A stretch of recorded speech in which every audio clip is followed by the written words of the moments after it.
Hello दोस्तों, इस video में हम यूजीसी नेट कंप्यूटर साइंस के लिए 10 साल का पीवाईक्यूज को सॉल्व कर रहे हैं, जिसका पार्ट थर्ड है। और अभी तक अगर आप पिछले 10 साल के पीवाईक्यूज को सॉल्व नहीं कर रहे हैं तो आप डिस्क्रिप्शन में उसका लिंक है, वहां से लेके अभी से सॉल्व करना शुरू कीजिए, क्योंकि एग्जाम के लिए काफी ज्यादा इंपॉर्टेंट है। तो ये रहा हमारा question number 1। Identify the code sequence. हमारे पास एक बाइनरी कोड का सीक्वेंस दिया गया है, हमें पहचानना है कि ये जो कोड है वह किस टाइप का है। क्या एबीसीडी है, बाइनरी कोडेड डेसिमल है, XS3 कोड है, ग्रे कोड है, या फिर XS3 ग्रे है, क्या है। तो अभी हमें जानना ये जरूरी है कि बीसीडी क्या होता है, बाइनरी कोडेड डेसिमल। बाइनरी को हम डेसिमल के रूप में कोड करते हैं। क्या मतलब है सर, समझ में नहीं आया। XS3 क्या है, ग्रे क्या है, सबके बारे में पहले जानते हैं। तो जो हमारे पास बीसीडी है मतलब बाइनरी कोडेड डेसिमल, वो क्या होता है, each decimal digit is represented separately in 4 bit binary. जितने भी हमारे पास डिजिट हैं डेसिमल के, उनको हम 4 बिट बाइनरी नंबर में रिप्रेजेंट करते हैं। जैसे अगर हमारे पास कोई डिजिट है डेसिमल का 5, तो इसको हम 4 बिट में करेंगे। हालांकि जो 1 2 4 8 जो 5 नंबर है, जो डेसिमल नंबर 5 है, इसको 4 1 5 मतलब 101, इसको 3 बिट में हम रिप्रेजेंट कर सकते हैं। लेकिन जो बीसीडी का यही मतलब है कि उसको हम 4 बिट में रिप्रेजेंट करेंगे, राइट। अच्छा, ये हमारा हो गया क्या, बीसीडी। अब हमारे पास है XS3 कोड। ये क्या होता है सर, डेसिमल डिजिट में अगर मैं 3 को ऐड करता हूं, कोई भी डेसिमल डिजिट है उसमें अगर अपन +3 करते हैं तो वो क्या हो जाएगा, XS3 कोड। जैसे 5 है उसमें अपन 3 को ऐड करेंगे तो 8 हो जाएगा, और फिर 8 का बाइनरी हम रिप्रेजेंट कर देंगे। वैसे ही ग्रे कोड क्या होता है, ग्रे कोड में ये होता है कि जो एडजेसेंट नंबर होता है वह 1 बिट से डिफर होना चाहिए। अगर कोई बाइनरी नंबर है, 2 बाइनरी नंबर है और दोनों एक दूसरे से केवल 1 बिट से डिफर है, तो उसको बोलते हैं क्या, XS3 के नीचे जो है ग्रे कोड, उसको बोलते हैं ग्रे कोड। जैसे यहाँ तीनों 0 है, यहाँ 2 0 है और एक चेंज है, यहाँ 0 है तो यहाँ 1 है, ठीक है। अब यहाँ 2 0 1 है, यहाँ क्या हो गया, एक सेम है, ए वाला एक सेम है, एक डिफर हो गया। इसके बारे में समझते हैं। अब देखो, जो 1 0 1 0 है, फिर 1 0 1 1 है, तो क्या ये डेसिमल है, नहीं ये डेसिमल नहीं है, ये डेसिमल नहीं है। ये क्या है, हमारे पास 1 0 1, यहाँ भी 1 0 1 है, लेकिन जो लास्ट वाला बिट है 0, यहाँ चेंज हो गया है, ठीक है, समझ में आ गया। अब देखो, यहाँ 1 है, यहाँ 1 है, फिर यहाँ 0 है, यहाँ 0 है, 1 है 0 है, फिर यहाँ 0 है, तो यहाँ है 1 और यहाँ है 0, मतलब एक बिट से डिफर हो गया। और यहाँ 1 है तो यहाँ 1 है, यहाँ भी एक बिट से डिफर हुआ, यहाँ भी एक बिट से डिफर हुआ। अब देखो, यहाँ 1 है, यहाँ 1 है, यहाँ 2 0 है, यहाँ 2 0 है, यहाँ 1 है 1, लेकिन यहाँ 0 है, मतलब यहाँ भी इसने एक बिट से डिफर हुआ है। और कंसेक्यूटिव जितने भी एलिमेंट्स एक दूसरे में एक बिट का डिफरेंस है, और एक बिट का डिफरेंस होता है, तो हम बोलते हैं भाई तुम ग्रे कोड। आंसर क्या आ जाएगा, Gray code. Next, what is the 4 + 4 bit binary fixed point equivalent to -3.72 to the base 10। बोल रहा है जो 3.72 है, इसको 4 + 4 बिट में अगर अपन चेंज करेंगे तो क्या होगा, ऊपर से माइनस है, मतलब कंप्लीमेंट करना पड़ेगा। अब देखो, मतलब जो इंटीजर पार्ट है, यहाँ एक इंटीजर पार्ट है और यहाँ क्या है, फ्रैक्शन पार्ट। फ्रैक्शन मतलब जो इंटीजर है ये भी हमारा 4 बिट का होना चाहिए, और जो फ्रैक्शन है ये भी हमारा 4 बिट होना चाहिए। यही लिखा है 4 + 4, मतलब दोनों जो पार्ट है वह 4 बिट का होना चाहिए।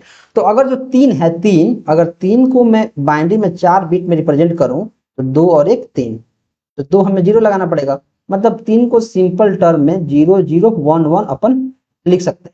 और 72 को, जो 72 है, इसको डेसिमल में कैसे लिखेंगे, तो इसको अपन डायरेक्ट डेसिमल में नहीं लिखते हैं। अब इसको चेंज करने के लिए जो फ्रैक्शन पार्ट होता है, जैसे हमारे पास यहाँ 0.72 बच रहा है, इसको हम 2 से तब तक इंटू करते हैं जब तक नंबर रिपीट होना शुरू नहीं हो। लेकिन यहाँ 4 बिट ही लिखा है, 4 बिट, तो हम 4 बिट तक इसको इंटू करेंगे, क्योंकि हमें क्या करना है, इसको बाइनरी में रिप्रेजेंट करना है तो 2 से गुना करेंगे तो कितना हो जाएगा 1.44 और फिर जो इसका डेसिमल पार्ट है मतलब 0.44 इंटू फिर से 2 करेंगे कितना हो जाएगा 0.88 और फिर यहाँ 0.88 को फिर से 2 से गुना करेंगे क्या हो जाएगा 1.76 और फिर 0.76 को फिर से 2 गुना करेंगे कितना हो जाएगा 1.75 152। तो मतलब क्या इसमें का हम 1 ले लिए इसमें का 0 इसमें का 1 और इसमें का 1 1011 तो इसका आ गया हमारे पास डेसिमल पार्ट का 1011। तो ये तो आ गया 4 + 4 का, लेकिन यहाँ माइनस भी है। यहाँ क्या है यहाँ है माइनस। अगर माइनस नहीं रहता तो इस केस में ये हमारा आंसर हो जाता, लेकिन माइनस है तो उसको नेगेटिव नंबर में हमें कन्वर्ट करना पड़ेगा। तो पहले 1 का कॉम्प्लीमेंट और फिर 2 का कॉम्प्लीमेंट। ठीक है, तो हम क्या करेंगे इसका 1 कॉम्प्लीमेंट निकालते हैं। तो 1 कॉम्प्लीमेंट में कुछ नहीं होता, सिंपली इसको पलट देते हैं तो 1100.0100। अब 2 कॉम्प्लीमेंट में क्या करते हैं सर, जो लास्ट का डिजिट है MSB उसमें +1 करते हैं तो 101.1100 मतलब 1100 से शुरू होना चाहिए। 1100 ए नहीं है, 1100 ए नहीं है, 1100 ए नहीं है, 1100 0101। इस केस में जो हमारा आंसर है हमें सी देखने को मिलेगा। तो देखा आपने जो क्वेश्चन है वो काफी ज्यादा आसान है, लेकिन करने का प्रोसेस जो है वो काफी लेंदी है। तो अगर आपने काफी सारे क्वेश्चंस इस टाइप के सॉल्व किए हैं तो आप इस क्वेश्चन को कर देंगे, आपको पता है कैसे करना है। Next, in 16 bit 2's complement representation the decimal number -28 is। तो -28 है तो पहले हम क्या करेंगे 28 का निकालेंगे 16 बिट। तो पहले मैं क्या करता हूं यहाँ 1 2 4 8 16 तो 16 8 24 और 4 28 मतलब 1 1 1 और बाकी 0। ये तो 5 बिट हो गया, जैसे 1 1 1 0 0 5 बिट, फिर 6 7 8 9 10 11 12 13 14 15 16 16 बिट हो गया। तो 16 बिट हो गया। अब क्या करेंगे इसका 1's कॉम्प्लीमेंट निकालेंगे। अगर मैं इसका 1's कॉम्प्लीमेंट निकालता हूं तो क्या हो जाएगा 1 2 3 4 फिर 1 2 3 4 फिर 1 2 3 4 फिर 0 0 1 1। ये हमारा क्या हो गया 1's कॉम्प्लीमेंट। लेकिन -28 का निकालना है तो इसका 2's कॉम्प्लीमेंट निकालना होता है। तो क्या करते हैं सर लास्ट वाले में यानी MSB में हम क्या करते हैं 1 को ऐड करते हैं। क्या करते हैं हम 1 को ऐड करते हैं। अब देखो तो 1 1 0 फिर 1 1 1 0 1 1 0 1। अब इसके बाद जो नंबर है सेम टू सेम हमारा उतर जाएगा 0 0 1 1 1 फिर 1 1 1 1 फिर 1 1 1 1 मतलब 4 0 8 4 0 बोल रहा हूँ 4 1 8 1 11 1। तो 4 8 1 ये नहीं होगा 4 1 8 1 फिर हमारे पास ये 4 1 है, मैंने गलती जोड़ दिया है 1 1 0 फिर 1 1 0 1 फिर 1 1 0 1 फिर 1 0। अच्छा ठीक है, तो 4 4 8 3 11 1 इसमें 12 1 है। 1 मिनट कहाँ जा रहा है मार्कर भाई, हाँ ये 12 है गलत हो जाएगा। फिर 4 4 8 3 11 फिर 2 0 1 0 2 0 1 0 मुझे सही दिख रहा है। ये सारा 1 है गलत। 1 मिनट दोनों एक ही है क्या, नहीं यहाँ 1 है यहाँ 0 है, ठीक हो जाएगा गलत हो जाएगा। तो इस केस में आंसर क्या हो जाएगा हमारे पास सी। क्वेश्चन लेंदी है लेकिन मुश्किल नहीं है। Next, the octal number 326.4 is equivalent to. जो ऑक्टल नंबर है इतना वो किसके बराबर है, डेसिमल में इतना के और हेक्सा में, तो इसका डेसिमल निकालते हैं। तो 326.4 डेसिमल कैसे निकलेगा सर, डेसिमल निकलता है इसका 6 × 8 का पावर 0 प्लस 2 × 8 का पावर 1 प्लस 3 × 8 का पावर 2 प्लस फिर यहाँ है 4 × 8 का पावर यहाँ माइनस में, क्योंकि जो डेसिमल है उसके बाद के नंबर में -1 का पावर लगता है, -1 -2, और जो डेसिमल के लेफ्ट हैंड साइड में नंबर है उसमें हम 0 1 2 पावर लगाते हैं।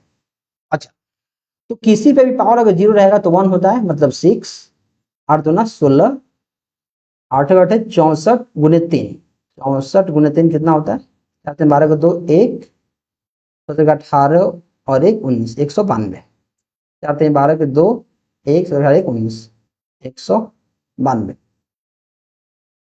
प्लस 1/8 हो जाएगा, मतलब 0.5। तो 0.5 तो आना चाहिए, सब में 0.5 है, 0.5 आना चाहिए, राइट। 0.5 इसमें नहीं है, गलत, बाकी सब में है। अच्छा अब जोड़ो, 6 6 12 2 14, लास्ट में 4 आना चाहिए, लास्ट में 4 इसमें नहीं है, इसमें है, इसमें है, मतलब 214 आएगा, 214 दोनों में है, तो 214.5 हमारा आ जाएगा इसका डेसिमल। ए भी है, ए भी है। अब क्या करते हैं, इसका हम हेक्सा डेसिमल निकालते हैं। हेक्सा हेक्सा कैसे निकालते हैं सर? हेक्सा निकालने के लिए सिंपली फटाफट इसको हम डेसिमल में इसको बाइनरी में करते हैं। 326.4 ये ऑक्टल में है, तो 3 बिट में इसको रिप्रेजेंट करते हैं, तो 1 0 0 बाइनरी में, फिर 6 को क्या करेंगे 0 1 2 4 1 1, 2 को 0 1 0, 3 को 3 क्या करते हैं 1 1 0 1 2 3। हाँ इसको हमने बाइनरी में कर लिया। अब इसको हेक्साडेसिमल में करना काफी आसान है। 4 4 बिट का पेयर बनाओ, 4 बिट का पेयर 1, 4 बिट का पेयर 2, तो 1 2 4 4 तो यहाँ 6 हो जाएगा, फिर 1 2 4 8 8 4 12 1 13, और 13 को क्या लिखते हैं अपन डी लिखते हैं, D6। और इधर से पेयर बनाएंगे 4 बिट का, जो डेसिमल के लेफ्ट में होता है उसको हम क्या करते हैं लेफ्ट हैंड साइड से राइट हैंड साइड से पेयर बनाते हैं, और यहाँ से लेफ्ट हैंड साइड से बनाएंगे, तो 1 0 और यहाँ आ जाएगा 4 बिट का पेयर, यहाँ 8 आ जाएगा। D6.8 D6.8 इसमें है, इसमें नहीं है, आंसर क्या हो जाएगा हमारे पास सी। तो आई थिंक एक क्वेश्चन आपको समझ में आया होगा।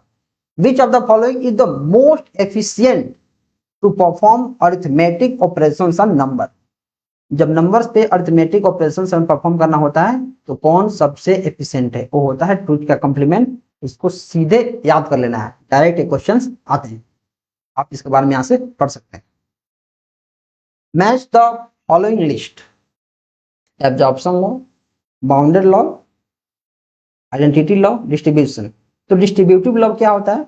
अगर हमारे पास a इंटू बी प्लस सी है तो होता है ए बी प्लस ए सी, बीच में इंटू है, इंटू, तो ए हमारे पास है ए बी प्लस ए सी, मतलब जो डिस्ट्रीब्यूटिव लॉ है डी का होता है 3, तो डी का 3 इसमें है, डी का 3 इसमें नहीं है, इसमें नहीं है, इसमें नहीं है, एक बार में आंसर हमारे पास आ जाएगा। अगर आपने बुलियन अलजेब्रा के जो हमारे पास 12 नियम है, 12 नियम को अगर आपने पढ़ लिया है तो एक एक चीज आप कर पाएंगे। कैसे पढ़ना है? सिंपली आपको इस पीवाईक्यूज को लेना है, इस नंबर पे जाके डिस्क्रिप्शन में लिंक है, वहां से अच्छे से पढ़ना है। Consider the following statement, Boolean expression and logic network correspond to label cyclic digraph, okay. Optimal Boolean expressions may not be correspond to simplest networks, सही बात है।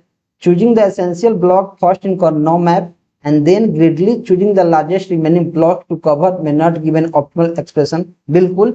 इसके बाद भी हम बुलियन एक्सप्रेशंस को दूसरे तरीका से ऑर्गेनाइज करते हैं, मतलब आंसर तीनों का तीनों हमारे पास सही है। के मैप में हम क्या करते हैं? के मैप में मैंने आपको इसके बारे में कोर्स में पढ़ाया हुआ है। के मैप में क्या करते हैं कि जो लार्जेस्ट पॉसिबल रेक्टेंगल है उसको बनाते हैं, राइट। तो आप अगर ऑफलाइन किसी बुक से तैयारी करना चाहते हैं, सारे 10 साल का जो पीवाईक्यू है 11 साल का, तो आप डिस्क्रिप्शन में एक बुक का लिंक है पीडब्ल्यू का, आप इसको ले सकते हैं। अगर आप डिजिटली करना चाहते हैं तो आप हमारे पीडीएफ को ले सकते हैं, जिसमें 10 साल का पूरा पीवाईक्यू है विद सॉल्यूशन, सिर्फ 66 का डिस्क्रिप्शन में उसका लिंक है।